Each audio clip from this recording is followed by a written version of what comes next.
dia, família PG2. Graça e paz do Senhor Jesus sejam abundantes sobre a nossa vida. Louvado seja o Senhor Deus por esta oportunidade, pelo privilégio que temos de estarmos juntos, congregados na presença do Senhor nosso Deus. Daniel já orou por irmãos nossos que têm enfrentado lutas, mas nós temos tido o privilégio também de receber pessoas que visitam a nossa igreja, e dentre elas o Antônio, que tem participado conosco dominicalmente, e nessa manhã ele pediu os diáconos para que nós orássemos pela filha dele, pela Rebeca, e então nós vamos ter esse tempo de oração, orando pela Rebeca. Nós não a conhecemos, mas o Senhor Deus a conhece, e o seu pai traz esse pedido, esse motivo pelo qual nós devemos orar nessa manhã. Convido você a fechar os olhos e vamos buscar a face de Deus orando pela Rebeca. Senhor Deus, Tu tens trazido o Antônio para estar conosco nos cultos que a Ti prestamos, e aqui ele tem escutado a Tua palavra, tem adorado o Senhor Deus com o Teu povo aqui. E ele, como pai, ele vê a luta da sua filha, se condói com ela e sofre com ela e por ela, e por conta das limitações que nós temos como seres humanos, de não saber o que fazer e não poder fazer algumas coisas que nós gostaríamos que fossem feitas, nós, numa dependência de alma, de espírito, colocamos diante de Ti a Rebeca, Senhor. O Senhor a formou à Tua imagem, conforme a Tua semelhança, mas nesse mundo, como ninguém é poupado de situações difíceis, de doenças, de angústias, de abatimentos, ela tem passado por momentos difíceis, e o seu pai, o senhor Antônio, tem contemplado essas suas lutas. Por isso nós te pedimos nessa manhã, unidos à súplica desse pai, pedimos pela Rebeca para que o Senhor Deus seja propício a ela, para que o Senhor Deus a visite, dando-lhe saúde, renovo, para que o teu nome seja glorificado e essa família possa experimentar a manifestação da tua bondade. Oramos assim, no nome do Senhor Jesus. Amém, amém, amém. Queridos, quem aqui se lembra de onde nós paramos domingo? Nós trabalhamos uma primeira parte. Quem aqui se lembra, por favor?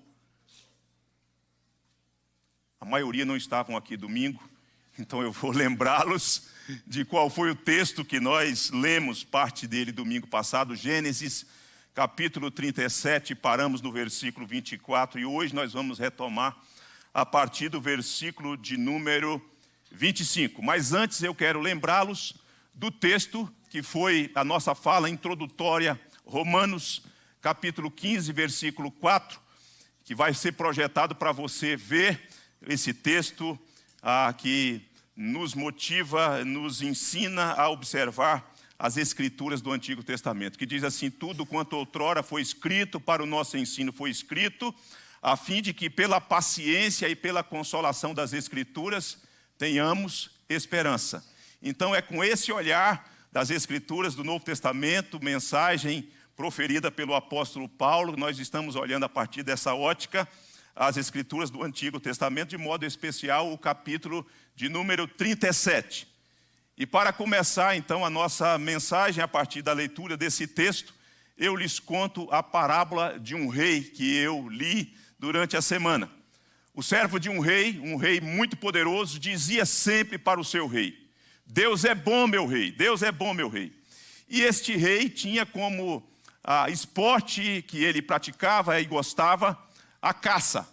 Ele gostava muito de caçar. E um dia ele saiu para caçar com o seu servo, e lá nessa caçada ele foi atacado por um animal selvagem, e atacado por este animal selvagem, ele perdeu o seu dedo mindinho, Voltou para casa muitíssimo furioso, revoltado, e chegou para o seu servo e perguntou novamente sobre aquela fala dele. E o servo não titubeou e disse: meu rei, Deus é bom, Deus é bom. E ele então ficou muito furioso e mandou prender o seu servo, porque ele não conseguia concatenar a bondade de Deus com a perda que ele teve. Ele perdeu o seu dedinho, o seu dedo mindinho. E então, depois de algum tempo recuperado, ele resolveu caçar novamente. Desta feita, sozinho, porque o seu servo não estaria na sua companhia, estava preso no calabouço. E nessa segunda empreitada na caçada, ele foi capturado por uma tribo indígena. E essa tribo indígena tinha como uma das suas práticas religiosas sacrificar o ser humano que fosse apanhado por eles. Só que antes de ser sacrificado, o sábio da tribo indígena, o feiticeiro, resolveu averiguar para saber se aquela oferta realmente atenderia ao pedido, aos requisitos dos seus deuses. E constatou, portanto, o seu defeito. E por conta do seu defeito físico, ele não pôde ser sacrificado, foi solto e ele voltou para casa maravilhado. Mas ele não conseguia ainda concatenar, encaixar essas peças. Como assim Deus é bom? Pedi meu dedo, mas agora ele percebe alguma coisa dessa bondade, mas ele queria saber se o seu servo continuaria dizendo aquela mesma verdade. E voltou para ele, para o seu servo, e disse para o servo: e aquela verdade que você costuma dizer, que Deus é bom? Você ainda continua a afirmar isso? E o servo: meu rei, Deus é bom. Mas como você pode dizer que Deus é bom, já que você ficou preso, você foi preso, você estava preso durante essa segunda caçada que eu fiz? E o servo então disse: meu senhor, meu rei, Deus é bom. Porque se eu não tivesse sido preso, quem seria sacrificado seria eu, porque eu não tenho nenhum defeito físico. De fato e deveras, Deus é bom. Queridos, é difícil a gente conciliar a bondade de Deus e essa manifestação da dinâmica da providência de Deus. Tantas vezes a gente fica confuso. Mas um teólogo chamado Millard Erickson, ele disse assim: os filhos de Deus não podem ser separados de seu amor e cuidado. Não podem ser separados de seu amor e cuidado, embora não sejam afastados de perigos e provações. Essas duas coisas às vezes parecem-nos que elas não fazem sentido. Como assim nós não podemos ser separados do amor de Deus, do cuidado de Deus, mas em tantas vezes nos encontramos diante de perigos e provações severas? Como que eu posso conciliar estas coisas? Como que eu posso conciliar essas coisas? Irmãos, eu penso que facilmente a psicologia contemporânea classificaria a família de José, ou de Jacó, melhor dizendo, como uma família disfuncional. Certamente a psicologia contemporânea classificaria a família de Jacó como uma família disfuncional. Por quê? Porque nessa família nós vemos traço de ódio, de rejeição, de indiferença, de injustiça, de pessoas que causam males dentro de um ambiente familiar. E o ódio, irmãos, a rejeição, a indiferença, a traição, a injustiça, são causadores de traumas emocionais no seio da família. Nesse texto que nós já lemos e nessa parte ainda que nos resta, nós vamos perceber que existe conspiração, que existe a indiferença, que existe a dissimulação, são encontrados no seio de uma família crente, de uma família da aliança. Um verdadeiro coquetel da maldade nós percebemos na dinâmica dessa família. Uma dose letal de ódio e de inveja nós vemos na narrativa que nós lemos. E sabe, irmãos, lamentavelmente, depois da queda, lamentavelmente, nós vemos que o ambiente familiar tanto pode ser um lugar de segurança, de aconchego, de paz, de harmonia, mas também pode ser um ambiente causador de traumas. Muitas pessoas traumatizadas por conta daquilo que elas passam, daquilo que elas são sujeitadas, conforme nós já fizemos menção aqui nessa manhã. Agora veja só, nós vemos que nessa narrativa bíblica, nos bastidores, existe uma atuação da providência de Deus. Uma atuação maravilhosa da providência de Deus. Nós não podemos perder de vista que até mesmo atos pecaminosos por parte de membros de uma família podem ser tomados pela mão da providência para algo grandioso a ser realizado por Deus. Coisas que você olha assim e meneia com a cabeça, repudiando, reprovando, Tantas vezes Deus toma esses atos pecaminosos para fazer algo grandioso, algo maravilhoso. E nas próximas cenas deste capítulo, nós vamos ver duas verdades nessas passagens que meio que atrelam, elas interagem com estes feitos dos seres humanos e como que a providência está costurando aqueles retalhos, pegando aqueles entulhos, aqueles cascalhos daquela família machucada e pecadora para fazer algo maravilhoso.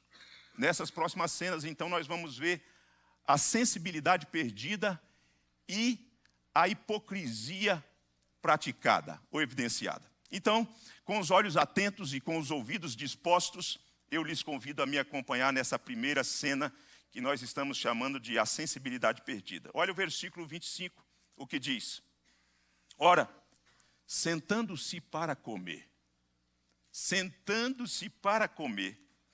olharam e viram que uma caravana de ismaelitas vinha de Gileade. Seus camelos traziam aromatas, bálsamo e mirra que levavam para o Egito. Então disse Judá a seus irmãos: de que nos aproveita matar o nosso irmão e esconder-lhe o sangue? Vinde, vendamo-los aos ismaelitas, não ponhamos sobre ele a mão, pois é nosso irmão e nossa carne. Seus irmãos concordaram. E passando os mercadores medianitas, os irmãos de José o alçaram e o tiraram da cisterna e o venderam por 20 siclos de prata aos ismaelitas. E estes levaram José para onde, queridos? Levaram para o Egito. A sensibilidade perdida. A sensibilidade com a qual lidam com a situação, os irmãos de José, é algo assim impressionante. É impressionante como eles lidam com a situação, com a vida do seu próprio irmão, filho do mesmo pai, de uma maneira insensível. Os irmãos de José, queridos, o texto diz, o versículo de número 25, diz que eles sentaram-se para comer. Note a frieza que governa o coração desses homens. Notem como a insensibilidade rege a mente e as ações desses homens. Aqueles homens, diz o texto, que eles comeram sem nenhum constrangimento diante daquilo que eles já tinham feito e dos intentos que eles já haviam planejado, matar o irmão, mas sendo impedidos circunstancialmente pela fala e pela argumentação de Rúben, eles param num determinado momento e eles tomam a sua refeição tranquilamente. A dureza de coração desses irmãos fica evidente. Deixa eu lhes dizer alguma coisa para você pensar e refletir sobre essa situação. Quando as ações, preste muita atenção nisso, quando as ações são regidas pela dureza de coração, então a consciência não é mais ferroada pela ideia daquilo que é errado. Quando as ações de alguém, quando as ações de uma pessoa no âmbito da família ou nos seus relacionamentos interpessoais são regidas pela dureza do coração duro, insensível, a consciência não mais é ferroada pela ideia daquilo que é errado. O que acontece com isso? A pessoa simplesmente passa a aceitar aquilo que é injusto como algo normal. Você não consegue mais ficar sensibilizado com aquilo que é injusto, com aquilo que é praticado. Queridos, prestem muita atenção. Quando nós somos capazes de comer, após praticarmos um ato gravíssimo contra pessoas, então é sinal de que o nosso coração encontra-se num estágio de dureza inimaginável.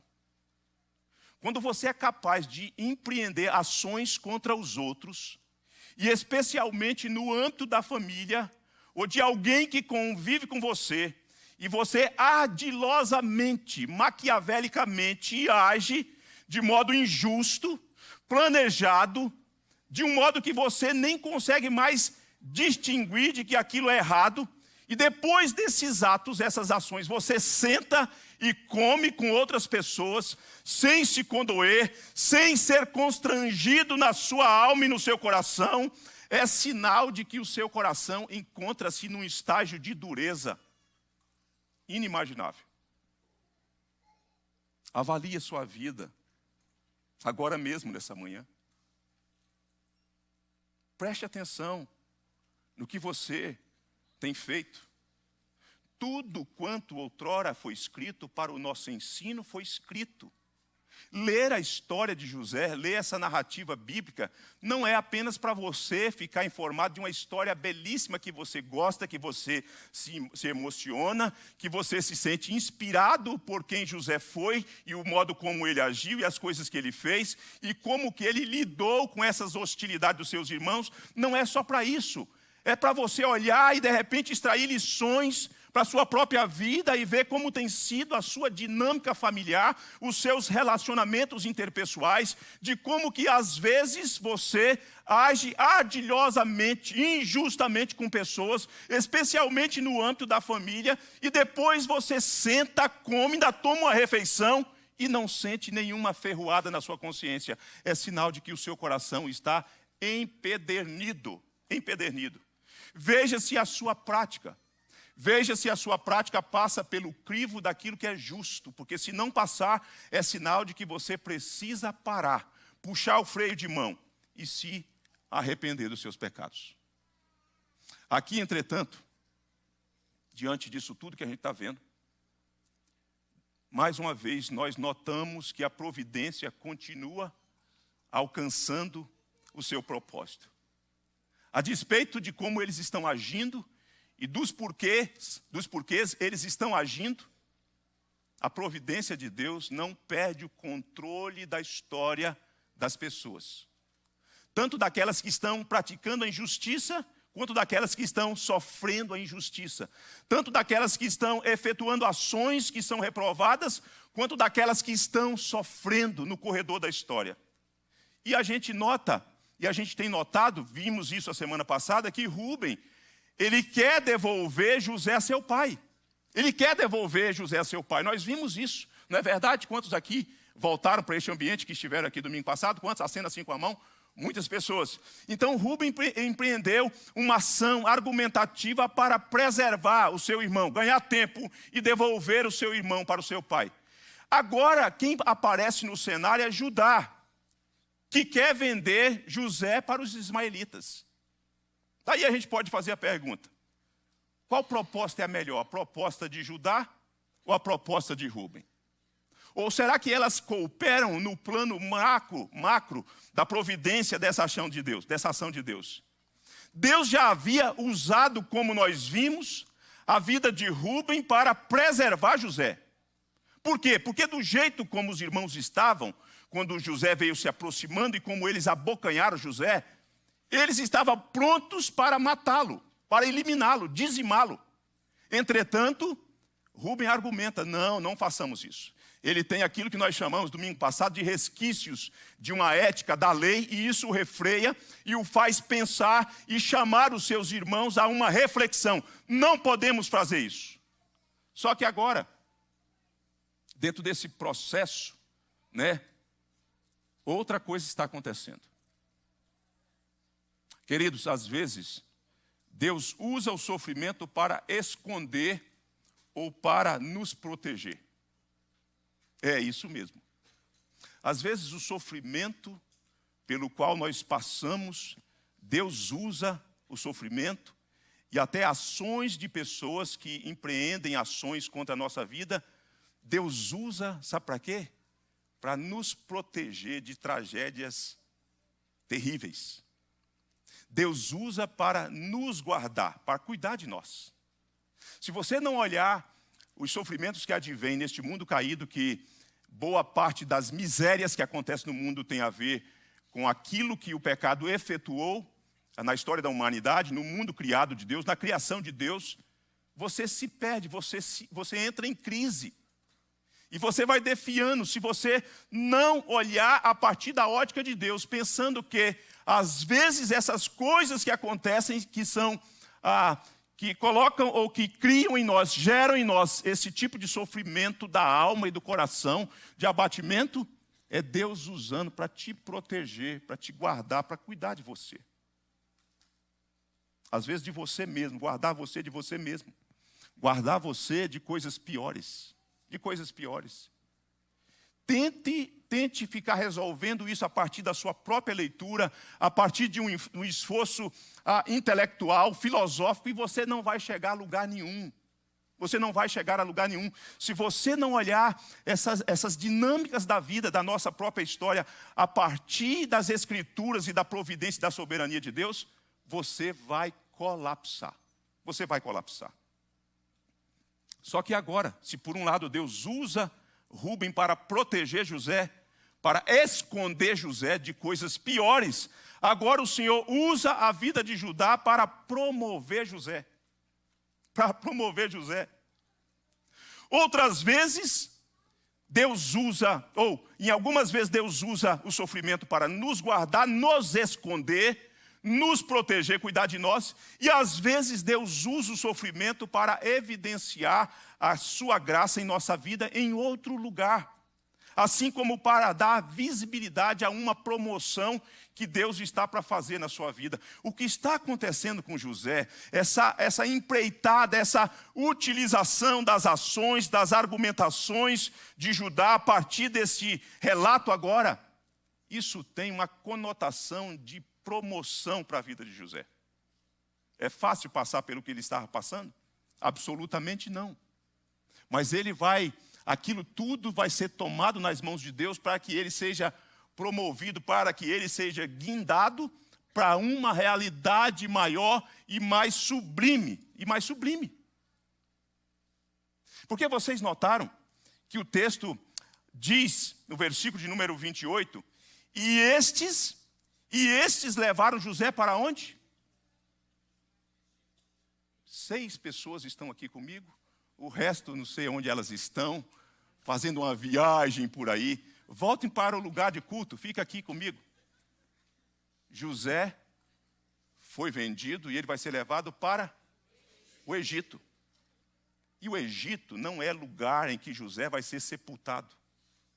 O Egito vai ser um lugar que Deus vai usar para a promoção de José, para ele tornar-se o segundo homem mais importante, para que a visibilidade da glória de Deus, da ação de Deus, da soberania de Deus, seja vista a partir da instrumentalidade de um homem. Então o que Judá agora propõe de vender o seu próprio irmão, usando essa argumentação, esse meio da argumentação que tanto é usado pela providência na boca de Rúben, mas também na boca de Judá, tem propósitos maiores, Tem propósitos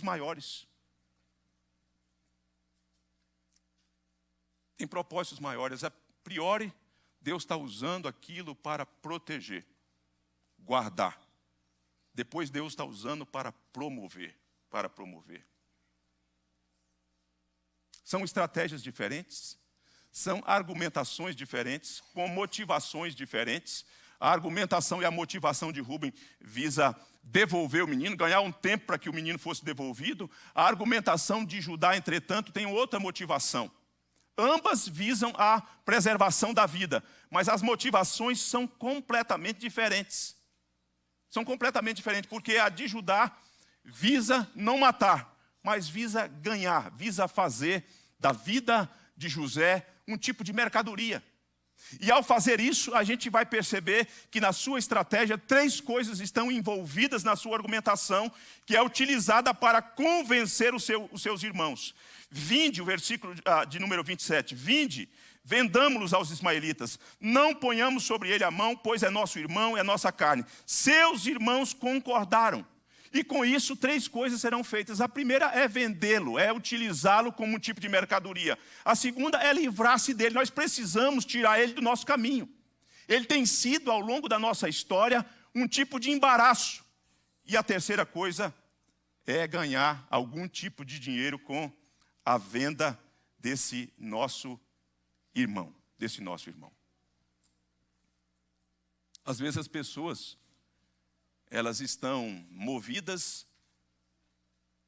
por desejos mesquinhos e egoístas, nem elas conseguem discernir, tamanha é a poluição do coração e da mente, elas não conseguem discernir com clareza o que elas estão fazendo, as ações que elas estão empreendendo, mas Deus vai tomar tudo isso para que algo grandioso seja feito.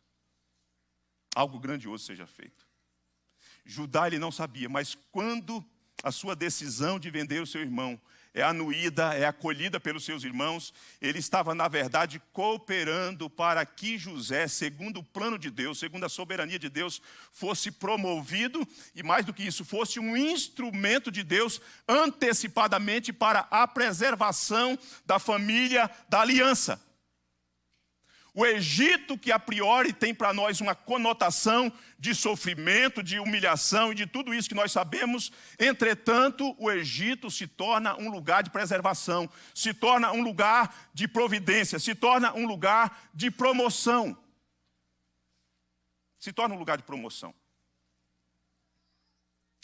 Queridos irmãos e irmãs, eu sei que alguns de nós têm enfrentado dias difíceis, noites longas, sofrimentos agudos, enfermidades difíceis têm chegado nos nossos lares e nos lares da nossa família. Mas tudo isso que causa muitas lágrimas, que provoca insônia, que faz com que o nosso coração faça muitas perguntas, porque não entendemos os meandros, como que essas peças se encaixam e elas interagem. Entretanto, segundo a providência de Deus, eu sei que é difícil você entender, e eu também passo pelas mesmas crises do coração como vocês. Entretanto, Deus está agindo dessa forma e permitindo que essas questões aconteçam, que elas cheguem no seu lar, que promovem dores agudas e difíceis, inquietações terríveis. Deus está fazendo isso, você não consegue ver agora, mas Deus está fazendo isso para o bem da sua vida. Deus está fazendo isso para a glória de Jesus. Deus está fazendo isso e tomando todas essas coisas, porque todas as coisas cooperam para o bem daqueles que amam, que são chamados, que são amados pelo Senhor nosso Deus. Porque nessas lutas que vêm, Deus está esculpindo Jesus em nós. Deus está gerando Jesus em nós, para que o Filho dele seja visto, seja reconhecido a partir dessas situações trágicas e difíceis pelas quais nós passamos. Os irmãos de José não sabiam que a providência toma esses meios, toma esses instrumentos para concretizar os planos soberanos e graciosos de Deus na vida daqueles que Deus ama. A sua doença, a priori, não vem para te matar. O seu sofrimento, a priori, não vem para te esmagar, porque Deus não te ama. Pelo contrário, Deus está no controle disso tudo. Deus está vendo o que você está passando. Deus conhece as suas noites longas. Deus vê as suas lágrimas gotejando. Deus vê como a sua angústia está latente no seu coração. Mas creia, meu querido irmão, creia, família IPG2, que Deus está no controle. E esses meios, esses instrumentos são tomados nas mãos de Deus para algo maior, para algo mais grandioso, que nós não conseguimos enxergar, entender exaustivamente, mas a priori. Mas é verdade, Deus está fazendo com que as coisas cooperem para o bem daqueles que amam a Deus. Existe no curso da nossa vida um processo versus propósito. Existe no curso da nossa vida um processo versus o propósito. Não é fácil passar por situação de sofrimento. Não é fácil. Eu não sou teórico nesse assunto, não, irmãos. Eu não sou um teórico, que acumulei conceitos da teologia, da doutrina, não. Eu sei que não é fácil passar por sofrimento. Há alguns anos eles fazem parte da minha história. Eles estão presentes na minha vida. Eles estão presentes na nossa família. Eu sei que não é fácil. Porque tantas vezes o sofrimento, ele tem uma compreensão e uma classificação de aparência de negatividade. É negativo, a gente classifica como muito negativo. Mas, me deixe lhe dizer uma coisa. Para experimentar o propósito de Deus, é preciso passar pelo processo. Para experimentar o propósito de Deus e chegar dentro desse alvo que se chama propósito soberano de Deus, é preciso passar pelo processo. Para que Jesus conquistasse a nossa redenção, ele teve que ser levado à morte de cruz. Ele teve que ser humilhado. Ele teve que ser despido diante dos seus santos anjos. Ele teve que passar pela humilhação diante de toda a sua criação. Ele teve que ser esbofeteado. Ele teve que ser desamparado para que a nossa redenção fosse conquistada. Não haveria outra situação. Tente olhar a vida de outro prisma e você se perde. E você se atrofia. E você não consegue ver mais a beleza daquilo que Deus está costurando para fazer algo colorido, bonito e belo em favor da sua vida e da glória e para a glória do nome dele. Note, queridos, que a palavra Egito aparece algumas vezes nesse capítulo. Ela aparece algumas vezes, pelo menos 3 vezes. 3 vezes ela aparece aqui, nesse capítulo. Se você voltar para o versículo de número 25, diz assim: e levavam para o Egito. Os ismaelitas, esses mascates, esses negociantes estão indo em direção ao Egito. De repente, Judá tem uma estratégia e quer vender o irmão. E os homens estão indo para o Egito. E quando você chega no versículo de número 33, diz assim: os ismaelitas venderam José no Egito a Potifar. Sabe por que eu estou olhando isso? Deus tem um plano para José no Egito. Deus tem um plano para José no Egito. E digo isso, sabe por quê? Porque se você voltar no capítulo 15, no versículo 13, embora não apareça a palavra Egito, mas conhecendo a história das Escrituras e a redenção, nós vamos ver que o Egito é o lugar preparado para José. Versículo 13 diz assim: sabe, Deus falando com Abraão, sabe com certeza que a tua posteridade será peregrina em terra alheia, e será reduzida à escravidão, e será afligida por 400 anos. A gente olha para essa profecia, em que Deus então já antevê e já prepara Abraão sobre aquilo que haverá de acontecer.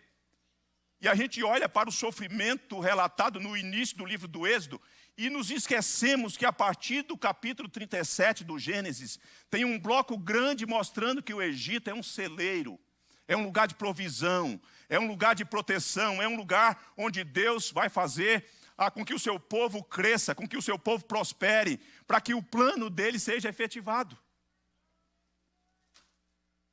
O que a gente percebe, queridos irmãos, é que a providência não se encontra inativa.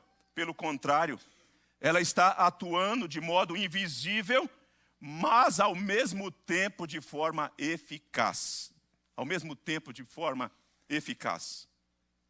Cada intervenção, cada ação desses homens, embora malignas, reprovadas pela justiça e pela santidade de Deus, a ação de Rúben, a ação de Judá, a ação de todos os seus irmãos nesse conluio, não está fora do controle de Deus, e Deus vai tomar esse negócio, porque o Egito é um lugar de promoção, é um lugar de provisão, é um lugar de proteção. O indiano Saddam, ele reconheceu a providência de Deus em meio à dor. Ele foi diagnosticado com hanseníase. E ele, no dia da festa, da cerimônia de casamento da sua filha, acompanhando a cerimônia à distância, sem poder se aproximar, e as pessoas olhando para aquilo e olhando para a sua fé, Agora, no Senhor Jesus, as pessoas perguntaram para ele: mas Sadam, você privado de participar de um momento tão importante da vida da sua família, da sua filha especialmente, que está se casando, você é um homem feliz? E ele disse: sou feliz por ter a hanseníase. Sou feliz por ter a hanseníase. Nunca teria, ele disse, nunca teria conhecido pessoas tão maravilhosas quanto o doutor Paul Brand e a doutora Margaret, que eram missionários que trabalhavam na Índia, cuidando desse tipo de gente com essa patologia. Nunca teria conhecido pessoas tão maravilhosas quanto o doutor Paul Brand e a doutora Margaret, e jamais teria conhecido o Deus que vive neles, se não fosse a hanseníase. Ele via a tragédia e a doença que promove mutilações e perdas de membros como um instrumento de Deus para que ele conhecesse pessoas importantes, e mais do que isso, a pessoa mais importante que vivia na vida do Dr. Paul Brand e da doutora Margaret. O seu sofrimento não é para te destruir.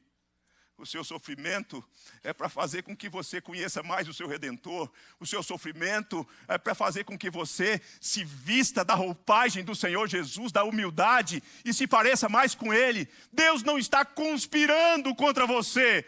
Deus está trabalhando para promovê-lo a uma a estatura do varão perfeito, queridos. Nós vimos, entretanto, a insensibilidade perdida. Em segundo lugar, nós vemos a hipocrisia manifestada. Vejam comigo a partir do versículo 29, que diz assim o texto: tendo Rúben voltado à cisterna, eis que José não estava nela. Então rasgou as suas vestes, e voltando a seus irmãos, disse: não está lá o menino, e eu para onde irei? Então tomaram a túnica de José, mataram um bode, e a molharam no sangue. E enviaram a túnica talá de mangas compridas, fizeram-na levar a seu pai e lhe disseram: achamos isto, vê se é ou não a túnica de teu filho. E ele a reconheceu e disse: é a túnica de meu filho. Um animal selvagem o terá comido. Certamente José foi despedaçado. Então Jacó rasgou as suas vestes e se cingiu de pano de saco. E lamentou o filho por muitos dias. Levantaram-se todos os seus filhos e todas as suas filhas para o consolarem. Ele, porém, recusou ser consolado e disse: chorando, descerei a meu filho até a sepultura. E, de fato, chorou seu pai. Entre mentes, os medianitas venderam José no Egito a Potifar, oficial de Faraó, comandante da graça, ou comandante da guarda. Em primeiro lugar, nós vimos a insensibilidade perdida. Em segundo lugar, a hipocrisia manifestada. Você veja só que antes do transbordar da hipocrisia, o autor mostra o retorno de Rúben. E Rúben, ao retornar, ele fica desesperado ao saber que o rapaz não se encontra mais na cisterna. Ele fica desesperado. O que eu vou fazer? Ele é o primogênito, ele é o mais velho. Ele tem, de certo modo, que ser responsabilizado. E ele, quando constata: cadê o rapaz que eu deixei aqui? Ele não está mais. Ele se desespera, pergunta para os seus irmãos, e ele não pôde mais fazer nada. E aqui, irmãos, a gente já percebe assim algo maravilhoso. Rúben não pode mais fazer nada por José, mas Deus está fazendo. Às vezes os homens não podem fazer nada por você. Nada. Nada. Mas Deus está fazendo. Deus está fazendo. Rúben, ele não estava mais com José. Ele não pode estar mais presente na vida de José naquele momento. Porém, o Senhor era com José. Em todos os acontecimentos, Deus estava na vida de José. Agora veja só. O plano de Judá, ele é executado a bom êxito. Ele consegue executar o plano plenamente. Não houve nenhuma intercorrência, nenhuma objeção por parte dos seus irmãos. Pelo contrário, no versículo 27 diz que os seus irmãos concordaram com a proposta feita por Judá. Porém, depois que isso é executado, depois que os comerciantes tomam e compram José e rumam para o Egito, agora a máscara da hipocrisia precisa ser colocada. Eles precisam colocar a máscara da hipocrisia. Eles precisam voltar para a casa do pai. Eles precisam levar informações para o pai.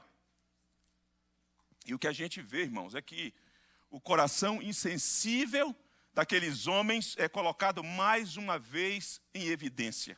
Mais uma vez o coração deles é colocado em evidência. Deixa eu te dizer uma coisa. Faz parte da nossa natureza humana empreender esforços para acobertar os nossos pecados.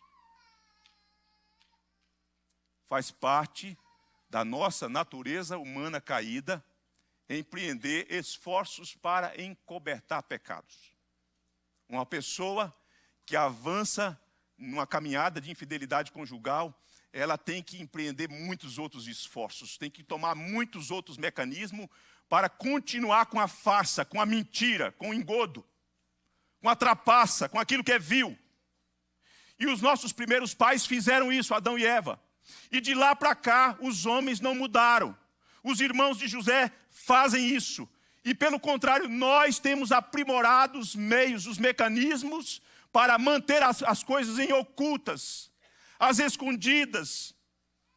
Para promover o engano, nós usamos de instrumentos para manter as coisas reprovadas pela palavra de Deus escondidas. E aí a gente tem que colocar uma máscara da hipocrisia, uma vestimenta da hipocrisia, com uma boa dose de farisaísmo. A farsa desses homens, desses irmãos de José, é materializada por intermédio dos processos e dos instrumentos e do planejamento. Eles têm uma mente engenhosa. Eles planejam como que a gente vai fazer, o que a gente vai dizer, como que a gente vai sustentar essa tese para que ela seja convincente. Então como é que a gente faz? Vamos pegar essa blusa dele, vamos tomar um cordeiro, um carneiro, vamos imolá-lo, vamos pegar o sangue dele, vamos ensopar essa camisa e vamos levar para o nosso pai. E a priori dá a entender que não são eles que levam. Me parece que eles pegam alguns agentes para que cheguem diante de Jacó e apresentem a instrumentalidade da blusa para convencer. O coração endurecido pelo engano do pecado é capaz de produzir o fingimento. Às vezes você pode estar conversando com uma pessoa, ela rindo para você, mas por detrás ela está com um punhal para cravar nas suas costas. Hipocrisia, fingimento, com as pessoas mais próximas de nós. Esses homens, eles não poupam a vida do seu pai. O seu pai já é um homem idoso, já é um homem que já tem os seus aperreios em razão da idade, do físico, mas entretanto, eles não poupam o seu pai. Não poupam o seu pai. Do sofrimento. De como que isso vai se processar, de como que isso vai alojar-se no coração do seu pai e dos seus familiares. Agora, sabe o que a gente percebe nesse enredo todo? É que o sofrimento do presente pode levar-nos a conclusões equivocadas. O sofrimento do presente pode levar-nos a conclusões equivocadas. O sofrimento de hoje, a gente precisa entender, o sofrimento de hoje pelo qual você passa, pelo qual eu passo, nós passamos, ele não determina que o futuro será sombrio e irreversível. Às vezes a gente olha e a gente faz uma leitura do sofrimento, né? A situação é tão carrancuda, tão amedrontadora, que você meio que dá como definitivo, determinante o nosso futuro, como que parecendo que aquilo é irreversível. Vejam vocês, se isso não pode ser visto. Olha só de como que aquele instrumento da farsa, da fake news, faz com que Jacó chegue a uma conclusão. Olha o versículo de número 35. Levantaram-se todos os seus filhos e todas as suas filhas para o consolarem. Ele, porém, recusou ser consolado e disse: chorando descerei a meu filho até a sepultura. E de fato o chorou seu pai. O que é que ele conclui? o meu futuro agora é um futuro sombrio, de dor e de lágrimas. Não é reversível, na opinião dele. Porém, queridos, a história desse patriarca, a história do povo de Deus, a nossa história, a história ainda não foi finalizada. Ainda não estamos, melhor dizendo, ainda estamos no fim de finalidade. E não no fim de final. Deixa eu explicar isso a você. Existe o sofrimento que tem o fim de finalidade, de propósito. E existe o fim de final. É quando o juiz apita o final do segundo tempo dizendo que acabou o jogo. Entretanto, a nossa história ainda não chegou ao fim de final. Nós estamos no fim de finalidade, de sofrimento, do processo pelo qual nós estamos passando. José estava no fim de finalidade. Jacó estava no fim de finalidade, de crescimento, de ampliação, de maturidade do ser humano. Não é o fim, Jacó. Mas ele tem conclusões determinantes. É o fim, acabou. Eu vou agora morrer, eu vou à sepultura chorando, porque ele acha o seguinte: isso não vai ser revertido. O seu sofrimento hoje não é um sofrimento de fim, do ponto final. É um fim de finalidade. Aproveite as lições que ele está trazendo para você. Vê se consiga, pela graça de Deus, extrair as grandes e preciosas lições que Deus tem para a sua vida. Jacó pensa que agora não tem mais jeito. As lágrimas turvaram seus olhos e a sua capacidade de discernir a história e o modo como Deus age na história. Entretanto, a providência tinha ainda reservado para Jacó um futuro de dias felizes. Deus tem reservado para você ainda, creia nisso, um futuro de dias felizes. Há esperança para o teu futuro, diz o profeta Jeremias. Há esperança para o teu futuro. Queridos, a vida às vezes, gosto da metáfora de que a vida às vezes se parece muito com os retalhos do costureiro que vai cortando os panos para fazer as suas peças e vai deixando os retalhos de lado. Por vezes a vida se parece com um amontoado de retalhos. Parece sem sentido. Parece que é inútil. Você olha para retalhos, o cara está ali fazendo, quem sabe, o seu costume, está fazendo uma calça, um vestido para festas de casamento, e aqueles retalhos, alguém olha e fala assim: isso aí é inútil, isso não tem mais serventia, isso não presta para nada. Mas às vezes, aquilo tudo que parece não ser útil e não ter mais beleza, tem uma finalidade. Porque Deus é um tapeceiro por excelência. Ele tem a agulha, ele tem a linha. Ele está pegando cada fio dos retalhos e cosendo com as diversas cores, algumas com a tonalidade mais densa, algumas mais claras. E ele vai fazendo tudo isso, e isso tudo tem a ver com aquilo que ao final a gente vai conseguir olhar e falar: é belo. Os retalhos agora foram úteis, e dos retalhos surgiu uma grande coxa colorida que tem a sua utilidade. Me cobrir, pela qual eu posso me valer, da qual eu posso me apropriar. Veja que o propósito de Judá era preservar uma vida, não é verdade? Ele queria preservar quem? Quem Judá queria preservar? José, ele queria preservar José. Porém, o propósito de Deus é preservar mais do que uma vida. É preservar a família da aliança. Rubem, ele olha e fala assim: eu quero preservar esse menino. Deus olha e fala assim: eu quero preservar a família da aliança. Porque vai vir uma grande crise aí. Está no radar da minha história uma grande crise. E essa crise pode ser usada como um instrumento para sepultamento de vidas. Só que Deus vela pela sua aliança, pela sua promessa, porque a família da aliança é da família da aliança que virá o Messias, que virá o nosso Redentor. Rubem consegue ver um único personagem, Deus consegue ver a coisa de modo mais amplo Porque Deus tem promessa com a família da aliança, e a família da aliança não morrerá no deserto da fome. Veja que, por outro lado, Judá tinha um plano, ganhar dinheiro com a venda de José. Todavia, o plano de Deus é fazer de José o maior gestor no mundo de então, para que muitas vidas fossem preservadas.